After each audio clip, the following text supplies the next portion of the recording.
All right. Hey, everybody. This is Adam Scott of D&D Club. I'm here tonight with Lawfully Chaotic Studios and our regular cast on, Tuesday evening, 9 p.m. Eastern, and our regular slot with Lawfully Chaotic, my partner, Brian Weiss. And then we have our guest today, other Brian, not lesser Brian, other Brian, the bearded nerd, one of our good friends from the Instagram social media community. So we're really glad you're here today, man. How are you guys doing today? How are the Brians doing tonight? Very good. Very good. I cannot complain. I'm doing well. That's good, man. You got a sweet background too. Is that in any particular inn or tavern, or is it just general feel? That's his house, dude. Yeah, I was gonna say. So this is, so we're having a baby. So this is the nursery. Made right. it into a That would be tavern. freaking awesome. Oh, dude, I would never leave my house. I would be. I'd here be with, sleeping a in that dark crib. hood. I'd have a pipe and be like, "Would you like to go on an adventure?" Like, my kid would just be looking at me like, "What?" So when's your kiddo due? November 14th. Oh, so wow. your world is about to change dramatically. Yep. Well, congratulations, a new player character. I know. That's awesome. As my friends and I used to say when we played when we were kids, you go into a tavern, join. Yeah. Looking for party. We'll all join. By what she's been doing, she's been like kicking and punching and jumping a lot in the womb. She's going to be a monk. Yeah, I'm pretty sure. I'm pretty sure she's going to be a monk. Nice. How's the mama doing? Is she hanging in there? She's hanging in there. It's been tough on her just because it's first baby, so everything's brand new. Everything either hurts or tired. It's crazy, but she's awesome. So she can do it, and I'm proud of her for what she's been going through and what she's had to go through to be at this point. Because at a time, not to be really, really vulnerable, but hey, this is what the D&D community is about. We struggled a lot to get pregnant. Mm-hmm. Yeah. And then 2-3 years later, we have this little miracle. Yeah. Little boobala coming up. That's little awesome. boobala. She's going to be awesome. The ladies are much stronger than totally. than the My wife is gentlemen. so much stronger than us. Yeah. Us Mm-hmm. men Yeah, folk. We got a couple. Oh, we got Judge Judy Slayer is following. Nice, Judge Judy Slayer. I don't know who Judge Judy Slayer That's an awesome is. name. And right now you guys can't see it because I'm doing the production on my side, but there was a devil just dancing on Bearded Nerd's head. So congratulations, Bearded Nerd. You got your head danced on by a devil here for Lawfully Chaotic. We got a couple people in the chat. Let us know how you're doing tonight. Usually we go about 40 minutes or until we start to ramble, and then we wrap it up. Topic tonight, we're going to try to talk about world building, and we'll see how long we can stay on topic just because I'm usually the one who screws it all up, and I'm like, hey, did you see King of the Hill last week? And it's like, it's been off the air for 15 years. And then we go down the rabbit hole. We're pretty good at recognizing when we're starting to summit, and it's like, let's wrap this up before we just cut it, and it's like, it's getting shitty. Twisted Duos here. What's up, Twist? Is it Twisted? What up? Twisted Duo. Okay. Yes. Okay. That's good. That's my OG buddy Matt. What's up, Matt? Thanks for joining us. So anyway, real quick, if I may, we have all of our episodes now on Lawfully Chaotic Studios YouTube channel, so you can check them out there. They are archived, except for last week, because we are idiots and didn't check the little box that says save this video. That's right. So episode 6 is now the lost episode. It was great. It was our best episode. It was awesome, but nobody will ever know it who didn't see it. Matt Mercer was on. We had a great time. It was fantastic. Yeah, I mean, it'll never happen. It was pretty sweet, man. Yeah. Twisted. Oh, hold on. Here we go. So your boy's correcting you here, RPG. It says it's wrong. It's Twisted UO for Ultimate Online Guild Days. I'm old sorry. That's what he said. Sorry. JS is here. What's up, and JS? I should have known that because I've seen that username for like 15 years, 20 years. Sorry. Yeah, that's okay. So anyway, Brian, you are your speciality is world building, is it not? Yes, it is. What does that mean, man? What is that when you talk about world building? Like I have in my brain what I think it means. I think everyone has kind of a general conception, but to you, what is when you're world building? What are you working on? What does that mean? How do you conceptualize it? When I'm world building, I am doing everything from just altering something that I read from an official piece of content to fit my world, all the way to making something completely from scratch. There are different levels of it, but that's what I consider world building and homebrewing. When you world build something, you are creating something from scratch that is for your world. You're building that world up. So for you, is that synonymous with homebrew? It goes hand in hand with homebrew, I would say. It's not necessarily just because it's homebrew doesn't mean it's a world building aspect, but it doesn't mean that it isn't, right? Homebrewing can be creation of any sort. So it's interesting that you mentioned the two there, because I generally, I like to do world building also. However, just because of time and bandwidth constraints, I find it difficult to create an entire world and an entire canon from scratch. So I generally use a base. Like right now, the campaign that I'm writing is based in the Forgotten Realms and Faerun. Okay. But pretty much, other than the basic details of that world, I kind of build on top of that, a kind of a new deity mythos and a new history, sometimes intertwined with what the written history is. So it's interesting that you mentioned that. What do you find yourself creating an entire canon from scratch more, or that's my homebrew world? That's the current campaign that's been running for 5 years now. Oh, wow. The world of Ecopia is a completely homebrewed world that I took inspiration from obviously a lot of different sources, just growing up, because I wanted to make it into a novel. It's still probably in the works, but honestly, I think it would be cooler to share this from a campaign module perspective, but more on that later. It is. I was just going to ask you, are you going to publish it? Oh, absolutely. I will absolutely. My goal with this is for it to be a plug and play situation. If you love the world, hey, here you go, take it. If you don't like it, but you like this aspect, cool, awesome.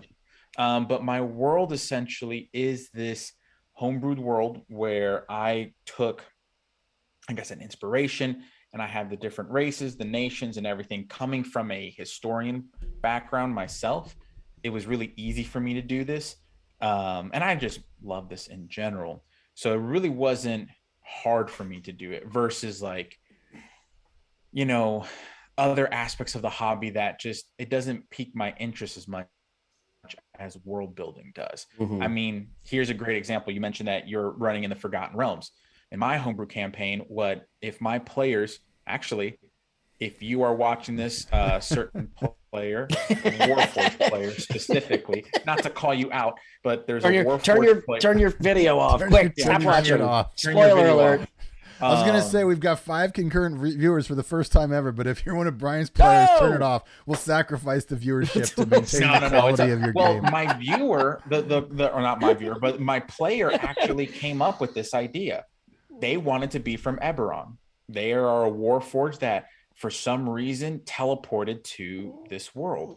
And that's, we had discussed it because in my campaign, when my past players wanted to play another type of module, for some reason, they were teleported to another plane. Barovia was one of them because we played Curse of Strahd. Yeah. So there's time travel that's allowed in my world and interplanar travel, which just gives me an excuse to play in a module. So everything's really open and fluid in that regard.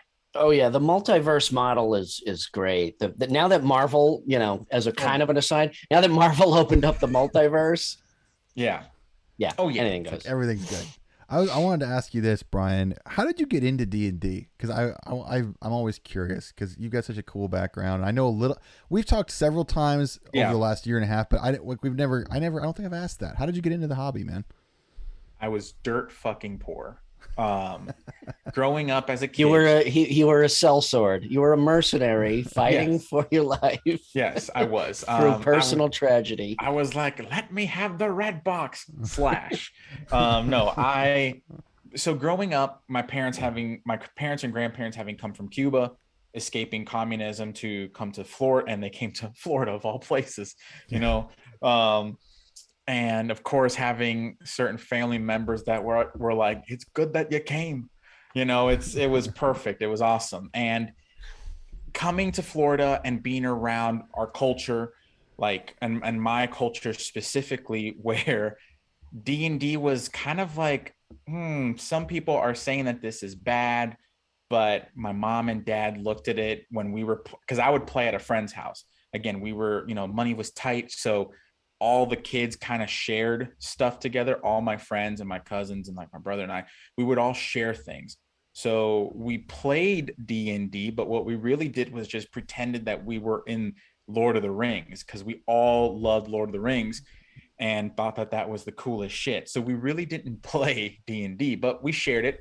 And I mentioned my parents in that cultural aspect because my parents were like, and especially being, you know, kind of religious people, they were like, this isn't, what the hell are these people talking about? This is the dumbest shit I've ever heard about. This is, you're reading and you're working with numbers. And my dad, of course, just being the guy who he was like, I haven't seen a demon summoned lately, so you're good, son. And I was like, sweet.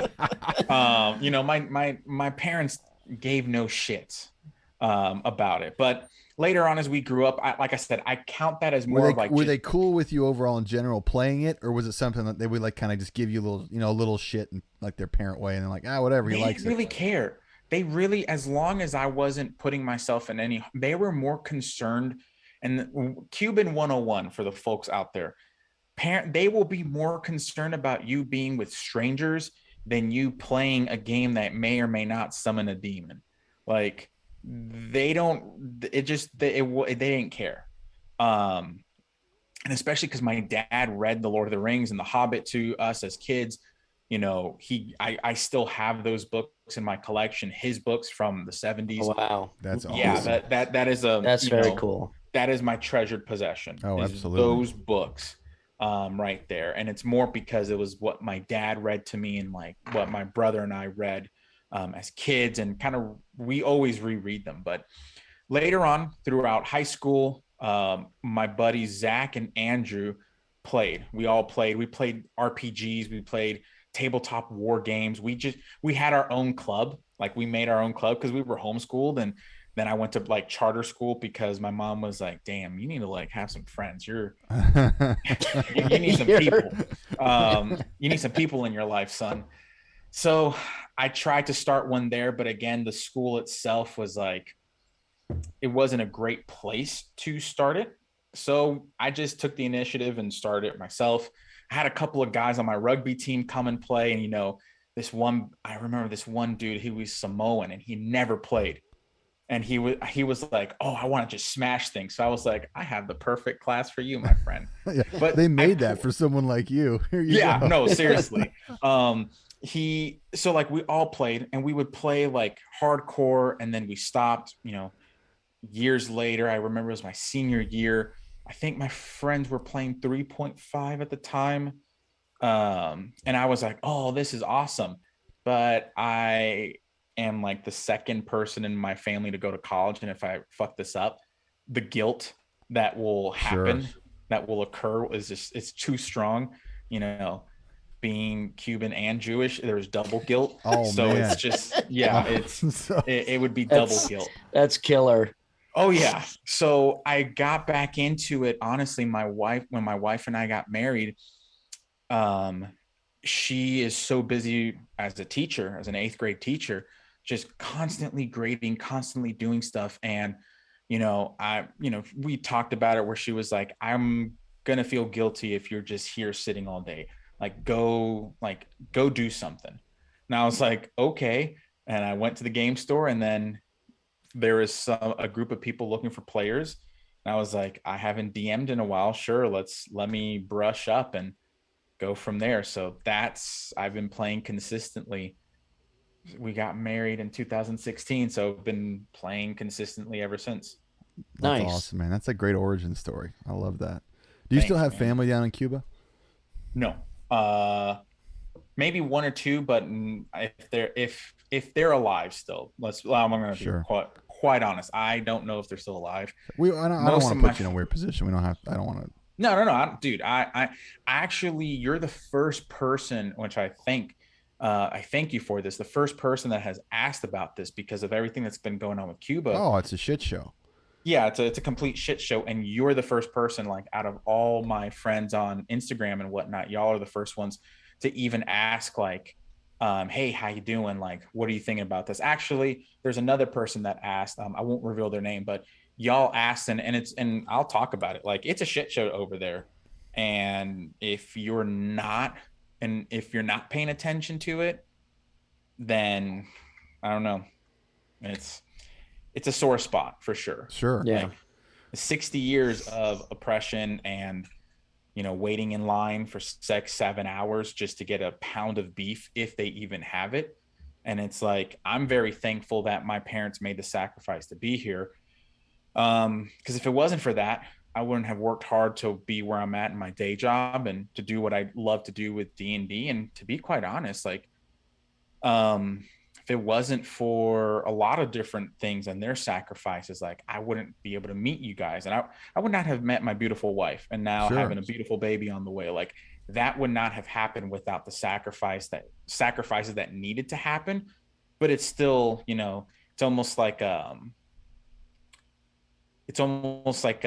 should I say it? It's almost this feeling of not able to go home, kind of like how the elves in Lord of the Rings like felt, where they were like, oh, the Valinor, like, can't really go back there, but thankfully there's the Undying Lands where we can kind of go back to eventually. Yeah. I like that segue, how you did that. You pulled it back. That was nice. Let me go to the chat here just for a sec. One of our regular viewers, Mark, I'm probably going to screw this up. Mark's one of the players that played in my games for a long time. We're trying to get it back on the schedule so we can finish it, but Mark is from Wales. I think you're from Wales. I feel like I don't want to just be like, he's from England where they all have English accents, sort of.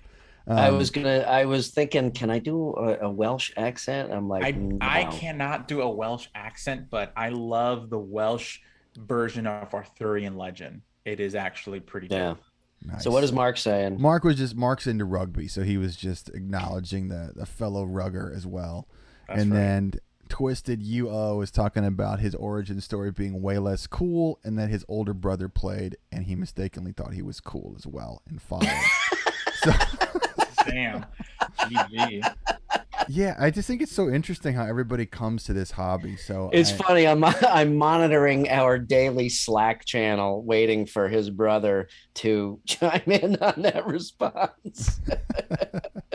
It's like, go ahead, fire away. So I don't. What do you guys want to talk about from here? Where do you guys want to take this? I'm just going to step back. What do you guys want to talk about? So I want to try something. I wanted to try a little Trivia Tuesdays. All right, obviously game centered, where you try to stump the panel here. The chat does, and I suck at game trivia. So believe it or not, let's do like 5 minutes here. Anyone from chat, throw out a bit of game industry trivia. Watch out! These three guys don't know anything about these games that they try to run professionally. Yeah. Or what's going to happen is they're going to be like, "Oh, Brian said he's a historian, huh?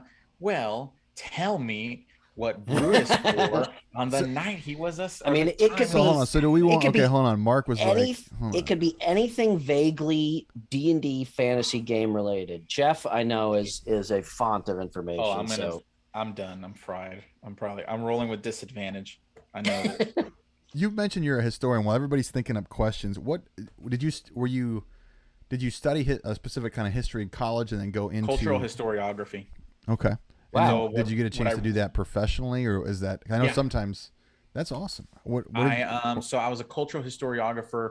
My thesis was specifically on the negative effects of communism in Cuba and how it affected the family life in Cuba.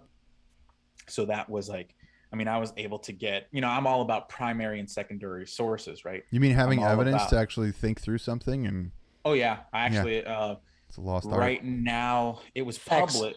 I'm sorry. Facts and evidence are overrated. Don't you fucking read the internet? Come on. Yeah, I should have just posted on Wikipedia. That's what I should have done. No, I'm actually working on getting it published as and adding onto it as a book, just because I think it would be really cool.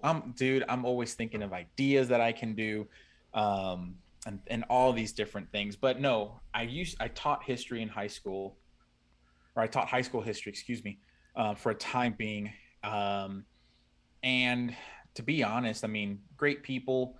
The curriculum I just didn't agree with. There was a lot of different things that just didn't seem right. And also being a 22, 23-year-old individual with a class full of hungry yet disengaged students was kind of hard for me. And the reason I think that they were disengaged was just because they weren't being fed, let's say, from a learning perspective. That when I came in, and actually I used role-playing games in my first year of teaching. I thought it would be a really good thing to kind of play like a diplomacy risk hybrid, plus add some role play elements to it. They loved it. That was the big final project that they had, to say, okay, you're given these resources and this is what you're doing from a historical perspective. Again, it was kind of like diplomacy. Sure. So what are you going to do? That's a great game. I use that in class you and I have a lot in common in our backgrounds. So I don't want to go down. I don't want to like just take it in the Adam and Bearded Nerd and be like, let's talk about teaching for an hour. But like diplomacy was a great game, and we use that. I use that almost every found a way every year. It was awesome. It's a great game. RPG, have you ever played diplomacy? I remember playing that game. Oh yeah, I know it. I remember playing that game years ago. Yeah. I remember I had a kid in class. I'm waiting here for the chat still. I'm waiting to see if they're going to throw out any trivia for us. But I had a kid in class when I was living in Vegas, and one of my colleagues saw me running diplomacy, and she's like, "That's awesome. Can you structure it for us so we can do it?" Because she was doing world history, and it was like, "Yeah, absolutely." But I didn't tell her how intense the kids get, because when I was doing it, kids would get really, really into it. Like, because I put extra credit on the line, and like if you got knocked out, you weren't getting extra credit, and so they were backstabbing each other. And one kid like backstabbed his buddy and invaded I think it was some like Balkan province. And he looks at him and goes, "You lumpy tomato head." And this son of a bitch just calls off and freaking hits him. He punches him in class. And I'm sitting there and I was like, holy, she didn't see it because she was sitting down, the teacher. And I was like, holy shit. And all the guys were like, all the kids were, I knew them well. I was like, oh my God. I was like, well, I guess you got to go to the office with me. Let's go. So we went. And I told, oh, it's hilarious. I never had that happen to my students, but I had one student, because what I did, I kind of, again, homebrewed it, right? And this is what I love about homebrewing and world building, whereas that you can add elements to such an extent where even a game of diplomacy can be amazing. And what I did is that I had different types of government, because this was in my American government course that I was teaching. So I said, all right, let's prove which form of government would be the best. And they would have their resources. They would have this, and that. Some kids chose a tribal form of government. Some chose a monarchy, which then they had to choose. Are they choosing absolute monarchy, constitutional monarchy, all these things? One chose a theocracy, which was great because they said, well, you're the god, then you tell me what it is. And I was like, smart. Nice, well played. And one student chose like a socialist country, and it was fantastic to see how they would steal from each other, they would invade, they would do so many different things. Because again, the premise, just kind of like how I run D&D, everything 5th edition, the foundation. Sure. I add different elements, and that's what I love, going back to world building. That aspect, it's like an open world, right? World building should feel like an open world. as a player, you should feel that you're able, just like my students that they felt empowered to have, as you know, to do whatever they want with their resources, set up a whatever they wanted to do. Yeah. That's how world building should be. So from a D&D perspective, the player should feel like, oh, I'm empowered, you know, to take my fighter who is styled as a Western European medieval knight, and I want them to learn, you know, this other form of fighting that's really obscure and no one's heard about, because guess what? I just invented it. That's how you should feel empowered. And the dungeon master or the game master should really feel empowered to not only give that to the player, but to set the foundation so that that player can succeed. It's kind of like, you run a business. You want to set up your employers for success, because when they succeed, you succeed. Yeah. And that's kind of how I see world building. It's really just, if the premise is to have a good time, you want to world build as much as you can. That's kind of that's my shtick. If you want to have and honestly, I'll stop myself before I go into that tangent. The reason I did this was because I was competing with my players, right? I was competing for their attention. Why? I mean, yeah, I played Diablo 3. It's an awesome, I sunk too many hours into that game, but I was competing with Diablo 3, World of Warcraft at the time, Final Fantasy, Skyrim. I was competing with some big names out there. And I actually made a meme about this where it was like, they have millions of dollars to do all this stuff. How can I make, my world as interesting as what they experience? And how do I make them feel? How do I get them to invest in my world? And that's when I was that's interesting. Were you playing remote or were you playing in person? All in person, once a week. Oh, okay. That's interesting that you say you were competing with those games. I understand. I mean, you're competing with time. That's what I meant. I'm competing with time. Yeah, but it's interesting because, like, for all the time I was playing Warcraft and whatnot, like, anytime I could get together in person with my buddies and play D&D, that trumped any computer time. Yeah, I can, and that's definitely true, and that's how I viewed it. But I also had to say, okay, would they, because a lot of the folks that I played with, so there was the OG players that we would meet consistently once a week. Mm-hmm. We had to break up for a couple of things, just time and whatnot, but they still come around every now and then. Then we had the players during the Age of Heroes, which was a majority of the time in my campaign, where players right now that are playing in my current in the current era have been affected by the players from the Age of Heroes because of the decisions that they made. I kind of run that. Nice. I run it where it's very much whatever you do is going to affect someone else. So your world is consistent. It continues on. It's not just like, hey, we're going to recreate something new for new people. It's like, oh, hell yeah. Consequences. And I thought that I was doing something new, right? I thought I was like, okay, I had seen, and this is one of the positive things that I've seen in like streaming channels and content, whereas like Critical Role, they kind of did something similar to that, and they kind of still do, right? But I saw that and I was like, oh, okay, look, this is a logical example of that. What I thought was an original thought is working. And then I found out there's a couple of other people in the community that do this. One of them that comes to mind is Ray, aka GotDM.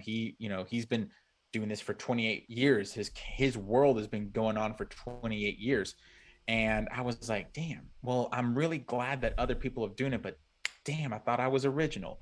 But but like I think that there's a beauty in the consistency of having something like that. But I would not have had that if I didn't build my world from scratch, if I didn't lay the foundation for that world, which you might say, well, how do I even start from there, right? That could be an overwhelming sense of just, and I could see where people can get anxious from it, right? Totally. And it's honestly like there's different ways, right? You can start with your gods, which a lot of folks like let's start with gods and let's give them, well, yeah, you can do that, or you can just do what I did in the beginning. Every pantheon that's in existence in the D&D world, whatever, they're part of the pantheon. And you can just say those are the gods and they're separated by whatever, whatever you want to do. Yeah, that's interesting. I kind of like to, the way I storytell is, and this is probably also goes back to Lord of the Rings and reading Lord of the Rings as a kid, but I love, I mean, that story and what is going on is, cataclysmic level, world altering level shit that's going on, right?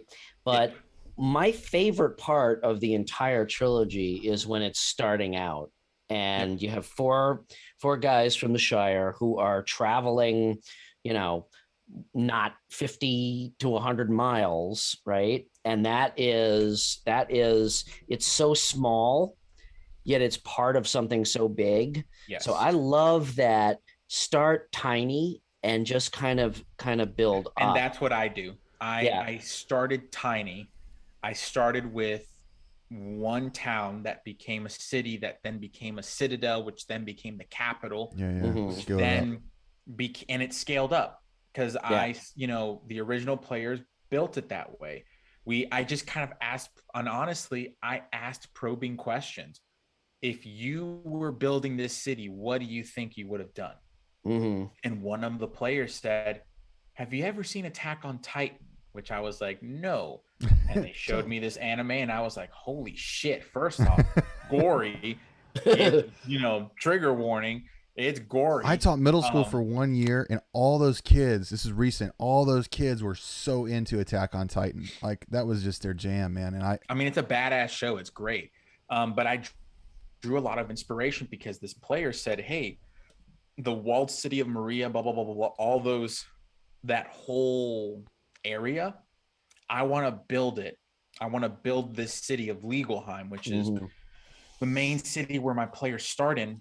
That's what I want it to be like. And I was like, okay, why? And then they were thinking about it and they're like, well, it can be the last bastion of hope and of free thinking and of all these different things. So it started out one simple idea, like you said, Brian. I remember I think it's the first line, like, there lived in a hole in the, like, the Hobbit, where it's not a nasty, dirty, which is a beautiful line. It's a descriptive line. It starts here and it crescendos upward. Even in the Hobbit, it does a beautiful job. I love that. I love that start small. Yes. What TV show is? I just watched. I want to go to the chat real quick. We got a new audience member who I've been kind of chatting with on and off on IG. Mr. King, I think it's Mr. King Brosidon. I appreciate you being here. Hell yeah, bro. Oh yeah. So I appreciate you being here. Mr. King says, I like Brian's perspective on competing with other priorities. He hasn't had to do that as much with his current group, but definitely felt that pressure with players finding alternative time investments. And I think that we're all competing now. I mean, we're all competing now with everything, even when we're at the table, especially if we're all physically together. We got the cell phones, and when we're playing online, it's like, oh my God, people are, they can access everything. That's why theater of the mind online is the best. Yeah.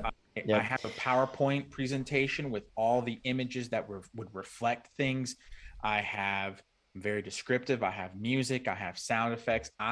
When I was playing in person, I went crazy, and I used to have because as a funny little thought, I've been a musician and a producer for years now. My brother and I just playing music together, and I would record my friends and do all that stuff. I would record sound effects. Like I would go with my microphone and open up like the cabinet that creaked so that it sounded like that. And I went insane. They have those online. Well, I didn't, I'm just giving you. No. This is actually a perfect segue. No, that's awesome though. Seriously. This is a perfect segue though, Brian, because I started the Bearded Nerd because when I grew up, I did not know how to look for things, and I didn't know how to search for things and where to go. So I would go, if I was allowed to later on, obviously, because Cubans are like, you can't go without parental supervision nowhere. So I was like, damn, I can't even, the internet wasn't around, so I couldn't ask anyone. I'd ask my friends. My friends didn't know what the hell they were talking about. So I thought like, okay, I want the Bearded Nerd to be that place where for a question that I found out, people can, that I could be that resource. And like you just said, like, yeah, there are those sound effects out there. I didn't know when I started. So I was like creeping on this. And again, being, someone who was relatively new to the fact that you could add sound effects, like that was completely new. But no, that's a perfect segue. That's actually why I started the Bearded Nerd.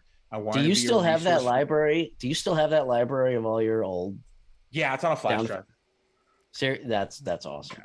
I thought about releasing it, and honestly, like, part of me is like, oh yeah, like for 99 cents, here's a bunch of like sound effects that you all can have. It's funny because talking about world building and theater of the mind, you know what I have to do? I got to up my audio game because and Adam, if somebody's got a trivia question or something on chat, we just got one. Oh, shit. Okay, Twisted lay it on me. Says, all right, what were the original D&D classes by name? No. Fuck. What'd you do? Just search for that while we were talking here? And then JS, hold on. JS chimed in with some potential answers, but I won't spoil the magic for you. Okay. Because I'm the only one who can see the chat because I'm on the production hub. So the Bryans can't see what you're typing in. Okay. So the original classes: fighter, right? Wizard, magic user, yeah. Thief. Yeah. Cleric. No, it was priest. Was it? I think it was priest because okay. Because I remember in AD&D there was the priest handbook. It wasn't the. Oh, you're right. Yeah. Paladin. He said specific names. Shit, I don't know. What do you mean specific names? Okay, you know what? Joe the Paladin, Louis the Priest. What the? Hey, how you doing? I'm Joey the Paladin over here. Okay. I'll get you a fucking pizza and I'll get you a holy symbol. It's gonna be great. What are the answers? I'm from Brooklyn. I don't know. Yeah, what are the answers? What's wrong with that? We're gonna alienate our chat. We'll be like, what the hell? What are the answers? What are the answers? Well, yeah, tell us the answers. Ha! They're laughing at us. Bro, this is good. Okay, hold on, because my poor ass didn't. We just played Lord of the Rings. We thought that was D&D. So my ass is over here thinking like, no, right? Dunedain, is that a class? No, it was. We played. Oh, there were three. You said there were three. There were three. Oh, well, then it was fighter, magic user, thief. Fighter, magic user, cleric, thief, and paladin added in Greyhawk from JS. Oh. JS cheated and Googled it. No, he is. I told you, he's got this weird ability. No, but he said he said he cheated. Like he typed in he cheated. So like, wow, so I will accuse him of cheating. Okay. 100%. Wait, hold on. Fighting man, magic users, and clerics from Twisted. Fighting man. That Really? sounds like a shitty B movie. Like no. Fighting man. Princess. I'm not even gonna go there. Anyway, what? Oh, that was pretty good. I didn't remember. Yeah, that's pretty good. Throw out another one if you got it. What was it? Let us know some other stuff that we don't know. Oh, my audio game. I really got to up my audio game. Getting back to your sound effects. So and I suck at searching the internet for shit. In fact, both of them, Matt and Jeff, both give me shit for being so bad at searching for shit on the internet. But like, I play soundtracks on my when I run games. Hell yeah. And I had this website where it was just loops of stuff. Mm-hmm. And it was all fantasy stuff, audio, and you could actually change all of the tracks. Like you could take out the dripping water and take out the drums and everything, except it seemed to, I've been having some audio issues since I updated my operating system. So I defaulted back to just iTunes or Apple Music, I should say. And YouTube. That's what I use. YouTube because I've searched for Dungeons and Dragons music on Apple Music, and it's like no. fighter music and then battle music and then fucking coffee shop spa, smooth jazz. I'm like, who the fuck writes this stuff for D&D? Go to YouTube and type in D&D blank audience, like ambiance music. So D&D tavern ambiance music. Okay. And then I have it where it's like people chattering very, very loud or very, very soft. And there's the crackling of the fire, pouring drinks. Okay. I will do that. 3 hours long. I told you this website that I had was great because it had literally thousands of audio tracks. Huh? Is it Sirenscape? No, it's Audio Mixer or something like that. And you could just put in. Poseidon's using Spotify. JS uses the Conan soundtrack, which is freaking awesome. I use. I'm a Spotify I know, guy. And every time we get together to play. Every time we get together to play, the Conan music is playing. And when I try to pull it up on my iPad, for some reason, I have a paid Apple Music account. For some reason, I can't get the Conan soundtrack. I don't know what that's about. All right, I have a question. So have you guys ever read the Robert E. Howard Conan novels? The original? No, I admittedly have not. Oh, Jeff's going to punch me. So one of the best experiences I had was I shouldn't say best, but this is a great experience I had. I had prescribed pain medication because I hurt my back. So I had some prescribed pain medication. Legal medication. Legal, 100% legal. So legal, real legal. Very good. So I was sitting there. I was like, I'm going to bust this out and start reading. And I turned on, I think I was listening to The Sword, which is like one of my favorite heavy, like, I don't know if they're heavy metal. They were, I started off as kind of like garage band metal. And then I was listening. You like The Sword? Oh, yeah. Yeah, Sword's great. They're great, man. A lot of the stuff is like Conan themed. They take from D&D and Lord of the Rings.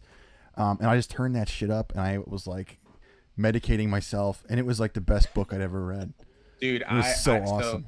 I used to compete in powerlifting, and the Doom soundtrack was like my shit. Oh, nice. And then I was like, I can use this for D&D, and because in my game, the main calamity, the great calamity, or the great cleansing, depending on your perspective in the game, was demons and devils like invading the material plane and just causing havoc. The Blood War. Yeah, that's how the Blood War was kind of escaped into my world, where the OG players, because it was this crazy. It was, they could like be adventuring, and I would just put Rip and Tear. It's like one of the more well-known tracks from the Doom soundtrack. Rip and Tear, play it, and they would hear that, and they would be that, instead of me having to say roll for initiative, that was just, they knew that. So let's tie this back in. How important, like, where do you feel that music ranks? Matt just posted on our Slack the character classes. Yeah, he was right. All right, you win as usual. Fighting man, magic user, cleric. Fighting man. Yeah. How important do you think, this is I guess for both of you guys, how important do you think music is in the audio side of the game right now? Like, where does it layer in terms of priorities? That's interesting, because I don't know. I think it doesn't necessarily if you're a good enough storyteller, I don't think it necessarily detracts from the experience if you don't have music. However, I think it adds so much if you have a good music track. Yep. And that's all I have to say about that. I thought I had more, but I don't. That's good. No, it's good. It's concise. It was good. It's on point. If you can incorporate the 5 senses into your descriptions and into your D&D game, you are winning in D&D. As a dungeon master, I just think use audio, and you don't. And the cool thing about having audio in the background, you don't have to necessarily explain what they're hearing. They're listening to it. You can describe what they're seeing, what they're smelling, perhaps what they're tasting, right? Because maybe there's a foul stench in the air and they taste that actual stench. Maybe they, whatever it may be. I think though incorporating all 5 senses is really important. That's interesting you say that, because when I do descriptions of, like, you're entering town, and I always incorporate smell. Like, you smell the smell of baking bread wafting through the air, and you enter the tavern and you smell, stale beer like soaked into the timbers, and sweat and meat and the charcoal of the fire, blah blah blah. Body odor. But I definitely think the audio, if you've got a good audio track and you're able to it's one of those things you kind of don't notice until it's gone. Yeah. True. I think it adds a lot. But again, if you're a good enough storyteller, I don't necessarily think the experience suffers from not having it, but it definitely elevates it. Now, do you think that there is an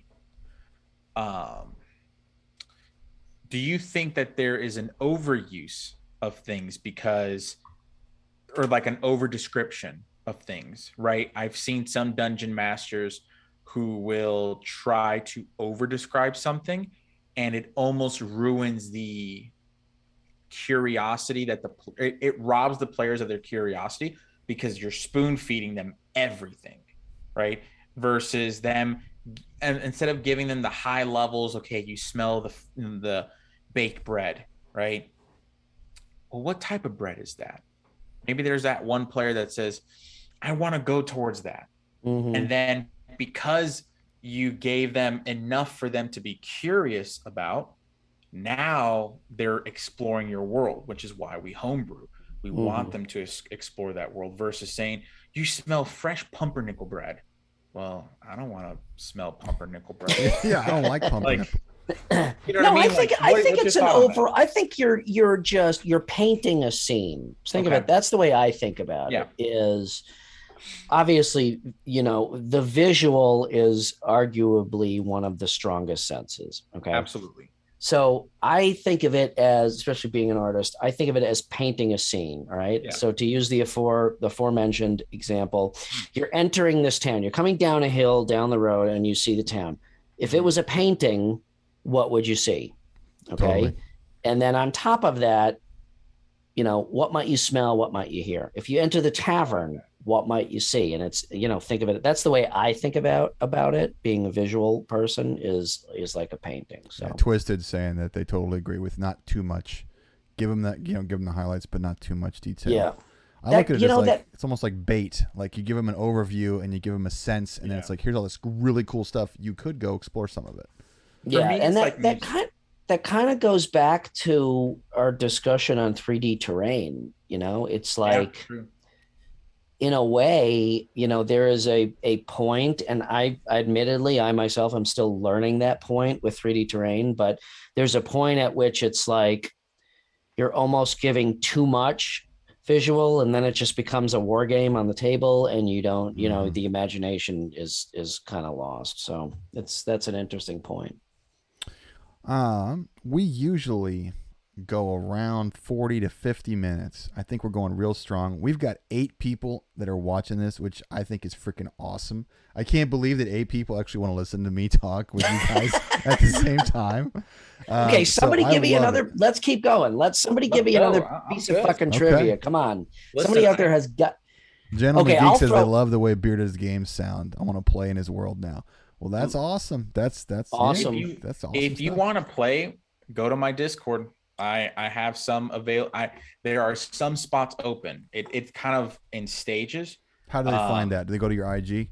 Yeah, so you can go to my Instagram and you can go to the link in the bio, and there's everything there. There's the merch. There's a bunch of stuff. But if you want to play in the game, you can go on Discord. And again, we can have that conversation, because I will say it's a weird game, because it's not typical D&D. Typical D&D is, let us fight monsters. And in my game, I don't run it like that. Yeah, you can fight monsters, but in my opinion, D&D is not the greatest game to fight monsters in. The system itself is great, but it's to fight monsters and tell a story, not just fight monsters. If you want to fight monsters, you want to play like a hack and slash, like Middle Earth role playing system was the best monster Gentleman fighter. Geek, I'm an idiot. I realize it's Malcolm, and I'm like, who is that? And it's what's up, Oh, hey, Malcolm? Malcolm. We're glad what's you're up, here, man. Middle Earth MERP was the best fighting system because everything, if I recall, everything was on a percentile dice. So that opens your range up huge. And they had the best fucking critical chart ever. You would roll percentile dice, and I will never forget this. This is from like 30 freaking years ago. One of the critical fails was you trip over an imaginary, unseen, deceased turtle and fall down. That's, and that's what I love about world building. You should build that shit and add it into your 5th edition campaign. Yeah. So for pure monster fighting. So here's something I've learned, or not learned, but this is something I saw there's one account on IG. I think this guy's called The Game D&D, and he's got he's one of those long running. Have you guys seen him? They've been running their game for. I may know a little bit. They've been running their game for 38 fucking years. What? Are you shitting me? It's a first. Yeah, it's a first or second. No, I'm sorry. It's a first edition game. They've kept it in. What are they? 7,000th level? No, so he has homebrewed like crazy levels, and this guy, these group of people own 50,000 terrain pieces and 30,000 miniatures. That's crazy. What the hell do I not know about this? Their IG is I think we're talking about the _game D&D altogether. I'm huge fans of them. Type it in here. I'm trying to get them just out of this world. Wow. I'm trying to get them on the podcast. I was just gonna say we got to get them on the show. That's fucking. The thing I wanted to ask you about is I read on one of their posts that they allow their players only one life in their world. Correct. So if you're done, if your player dies, you are out of the group forever. Wow. So what happens with that? What I read was that they have a hall of heroes because they have so many people rotating. If someone dies, they put their miniature in like a dice container type thing. They God. They have a label that says level 20. And the cool thing about them is that their world is so huge. Like they have, medieval Europe or medieval Russia, medieval, APAC, like all these, EMEA. How have I not heard of this? These guys, they've been on Vice. They've been on all these different. But oh my God. They have like Arthurian. They've incorporated everything Middle Earth. So literally, your one chance to play with them. Like if I got in their game and I died, that's it. You're done. I can never play with them again. I'm pretty sure it's that way. I think that's how they run it. The thing is, they would have to come on the show to confirm. So if anyone knows. All right. Well, we're calling you guys. What is it? The D&D game. The _game D&D. The game D&D. Okay. We want you on the show. We're calling you out. This is HI throwing down the gauntlet. I'm here to witness. Yeah. Of the fighter man's I just gauntlet. put in the chat the CNN article. CNN did an article on them a while ago, last year. Wow. Yeah. That's pretty That's impressive. One group of there are three or four. I can't believe I missed that. Want to play in, like big name people that I would want to play in there. That's one group I would love to play with. Yeah. But then if I died, it'd be like game over. That would be really cool to start one game. One world, one game with hundreds of players. Basically, like one world. What in a world where all of us trying to be voice actors. I've done some voiceover work. Yeah, I've done some voiceover work in my day, and I was always jealous of the movie trailer guy. In a world where everybody is dead, only one man is left to fight the fighter man. I wish I had a deep voice like that, because again, it ranges from you shall not pass. You can do Gandalf though, man. You got it. No, but that would be cool if there was a basically an MMO version, but of D&D, where everybody was in the same campaign. That's what I'm trying to do with my world. And when the campaign module gets released or published, what would be even cooler is if there was a digital version of this game where everybody was in the same world. and you could either be bad guys or good guys, factions, guilds, and you could be elves or orcs or talking about Warcraft. See, well, the thing that's cool is I think with people like us and all the other people that we interact with on Instagram, like I feel like we really value the social element of this hobby and getting people together and using all of our creativity instead of just outsourcing all the AI, all that stuff to AI. Yeah. And I think that there's, with all of us coming together and starting to work together on things like this, we all have different specialties. And I think it's actually much more possible now than it was even 5 years ago. Like the idea to technology has. That would be a really cool endeavor. Like living, to do breathing like world, I think is like the grail. I think that's where everybody would love to play in, because it's just we want that. It would almost be like take Game of Thrones, and one episode is like the Starks up here, and that's Group A, and then one episode is the Lannisters down in King's Landing, and that's Group B, and then sometimes they're cross. I mean, it would be a hell of an administrative task, but that would be fucking cool. Y'all would love shit. My game then. Well, then we all have to play in your game. You've obviously done it. We're all going to play in your game. All right, that's fine. You got room for 100 people at your table?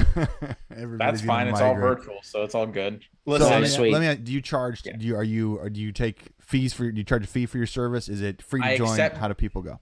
I accept donations. Okay. I will always accept donations because, again, this is something this is my time. My number one thing that I tell my mentees at my day job, those that I'm consulting, pro bono, is that time is your biggest assets, the biggest thing you should value, right? Aside from any faith practice and belief, that should be, very close. And the reason being is because you can't get time back. You can lose money and you can gain money. You can, lose a friend and gain a friend. You could do so many different things, but time is one of those things you can't. So because I'm investing this time, and especially I'm investing time away from my family, because this is a hobby that I really love. And my day job is so stressful that this lowers my stress. So besides working out and doing all the other things that I do, because it's not just D&D, it's, I love hiking, I love lifting weights, and I love doing all these things. This is my creative outlet. Sure. So I will accept donations, obviously, but my homebrew game, because it's like my baby, I don't necessarily charge individuals for this. If I'm running like a module, we'll I'll charge and we'll set up we'll set something up. But that's kind of how I do things. Cool.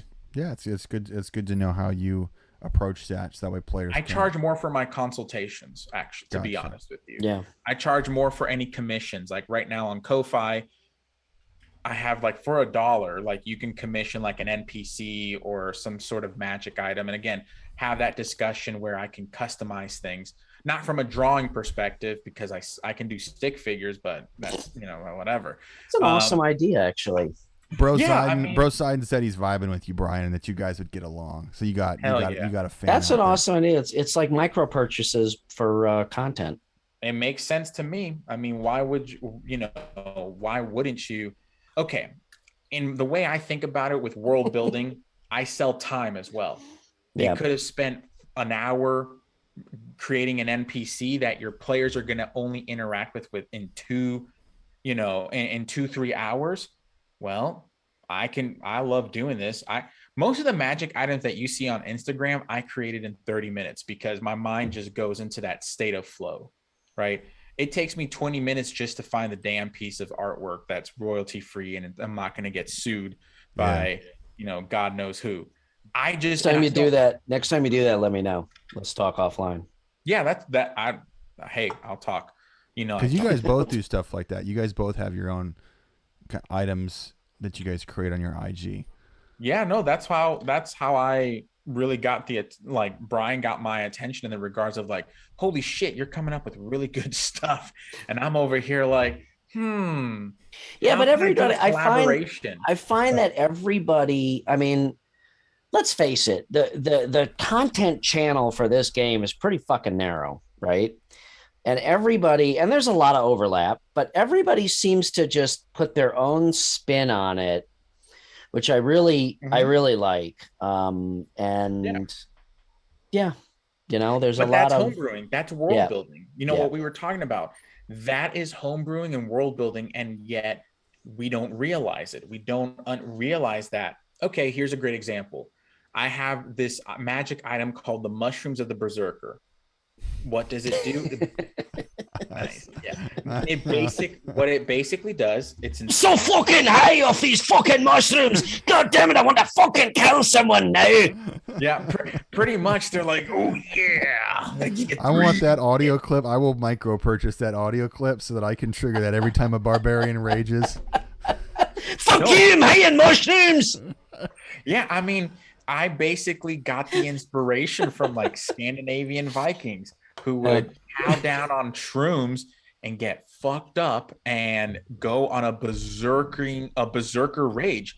And I was like, wait a minute. Why can't I give the ability to rage to other people? Right. Oh, that's fucking cool. That's a really good idea. And that's God damn, I can't believe I didn't think of that one. That's what the mushroom does. It's a consumable. It's a one-time use unless you forge awesome. it. If you forge too much, if you eat too much of it, it might have repercussions. But if you eat it well enough, maybe your body gets used. I don't know. There's a lot of things you can play I like with, that. I like that. Consumable. You eat the mushroom, you get the effects of a rage, and you go from there. That's on my Ko-Fi. I've shared it for free on Instagram, but you know, that's freaking awesome. That's thank you. Well, that's stuff that I love to do. I love creating stuff like that because we indeed in the 5th edition community think very, like you said, very much like this, where it's like, okay, you know, it's like there's these micro lanes, you know, it's like stay in your micro lane, even though there's overlap between all of them. Hey, anybody got any more trivia from the chat? They're talking about shrooms. World building questions. They're talking about shrooms. Bro Siden's got a crush on Bearded Nerd, which is good. Okay, so I'm gonna throw one out. This is probably well known. No Googling. I need the answer in 10 seconds or less. Actually, no, 5 seconds or less. We all know what TSR stands for, right? Yeah, I think so. Yeah. Dude, TSR. I know TSR, the company. Yes. Yes. You know what it stands for? Hell Anybody in chat? Bro, you're talking port Cuban. I don't even. I grew up poor, bro. I didn't Tactical even Studies Rules. Cool. So awesome. D&D was created by Gary Gygax and Dave Aronson in 73, and then published by Gary Gygax and Don Kay. Okay. Because they couldn't find a publisher to publish it. So, and I know Mrs. Gygax was huge. She was heavily involved in this. One of the funny things, she was like, there's a picture of her, like her business card lighting up a cigarette and like all the different things that she had, like title wise. It's pretty neat. Yeah. Pretty cool. So, no, that type of, not like the TSR, those little things. Again, growing up how I grew up, I never knew that shit. I was just like, oh, there's, you know, and again, telling my mom and my grandma, my grandpa, because my grandpa was an attorney in Cuba, obviously with things that happened coming here. He was like, shit, I gotta go and get this law degree again. Because, you know, what a lot of people don't know is like, when you have degrees from other colleges and universities, they don't transfer to the U.S. So my grandpa, if anyone knows Spanish, you'll get a laugh about this, but he would say, coño carajo, me cago en esto, which basically means fuck this shit. It's like, can you text that to me, please? I'll text it to you out for sure. Because the word coño, that's a very Cuban Spaniard term. It's very vulgar in other Spanish speaking countries, but for us, it's like, whatever. It's like that's awesome. I want to memorize that. I got a pretty good accent. I think that I can do. So if I can put some actual Spanish to it, that would be fantastic. Well, the dragonborn in my world sometimes talk like this. Actually, anyway, that was very. I used to be. That's awesome. You do what you got to do. You do what you got to do. But I bring up my grandpa because I remember when we were it was my turn to host the D&D game, Mm-hmm. he looked at this book and he was like, Gary Gygax. And again, this man spoke 5 languages. And he was like, where the fuck is Gygax from? And he just gave the book back. I'm like, damn, Grandpa, you didn't have to be that cold. So yeah, no, all those little things, like it just like would escape me. All those little TSR little things, all those tidbits. I mean, this is a whole nother show, but you know, we could digress to, I mean, I started playing role-playing games in 1978. So there's, I mean, we played so many of the old, that's a whole nother show. I don't even want to go down that rabbit hole because maybe that'll be next week. We'll talk about it when you're on when y'all are on my podcast. Perfect. Nice. So what do you got? What projects you got going on right now, Bearded? I know you talk about plug whatever you're talk about all your cool shit. You got a million things you're doing. I do. I have a million things because I'm a crazy man. I have a YouTube channel. More videos are coming on that, especially. I had World Building Wednesday as a stream. We're working on some of the technical aspects because, again, trying to get the internet and everything going on, and especially in North Carolina, where in the summertime there's always a thunderstorm or a heat storm. It goes away. But you better have your damn sweet tea just in case. There's so many things I need to fix that. But we're on Twitch. We do World Building Wednesdays. We're playing video games. So there's that YouTube channel where I try to go in depth with like, okay, how can you improve as a dungeon master and as a world builder? I'm on TikTok giving kind of like that snippet of like knowledge and shitty entertainment on my end. So, whatever. I always balance between, okay, how inappropriate can I be in my humor? Because I have really dark humor. And then, well, it's like food. Not everybody gets it. Exactly. So I have to keep it PG-13, and I'm like, damn. Dark humor, Brian. It's like food. Nobody RPG. You get that? No. I'm just saying, like. So I'm doing that. I'm on Instagram, obviously. I'm on the road. I'm on the road to 10K. As petty as that sounds, like I'm close to hitting 10K. But I love doing world building stuff there. Everything I do is world building. Trying to think. I have a podcast, the Bearded Nerd Podcast, where it's really just the nerd form of the Joe Rogan podcast, except we don't do DMT. Not that I know of anyone doing DMT, but we just hang out, chill. We talk about world building. We talk about D&D and how people got into D&D. Because again, I wanted the podcast to be essentially my expression of your local game store. Nice. Talking shop, talking about stuff in a place where it's, I know this is overly said, but to say it again, in a place where people feel safe. Where people can just be who they are and they're not going to get judged, right? If, no matter their background, their race, creed, political beliefs, whatever the hell it may be. The podcast is a place where people can chill, talk, we can talk shit and just escape from the world I think that's a lost art form, talking shit in a positive way. I think because there's an element of human nature. For sure. Where I think that's really important to be able to kind of just give each other a hard time as friends and just to kind of go together. Well, bust each other a little bit, right? My closest friends that I've known for 13 years, we're all nerds of some sort, right? Whether it's anime, one of my dearest friends, his name is Genesis. Like right now he's suffering. Yeah, so that's his birth name, Genesis Berkeley. I love you, brother. He is needing he's needing his kidneys replaced, long story short. Man. But him and I bonded not only because of music, because I used to produce and DJ, and because he's a artist and rapper and musician. So I would do all that. And then after our shows, we'd be like, hey man, let's catch up on some anime because we have it. And then we would talk nerd shit, comic books, everything. So pretty much everyone, and I say this because the podcast kind of birthed from that. We would have conversations on our porch, all our friends, from like 8 p.m. to 4 a.m. talking about nerd shit, talking about just life. Awesome. And we all came from different backgrounds, but what bonded us was our respect and our love for one another. I mean, those guys were at my wedding. My children will call them uncles. And I say all this because whoever's in the audience, whoever watches this later on, it's like, try to create that, try to foster that in this community.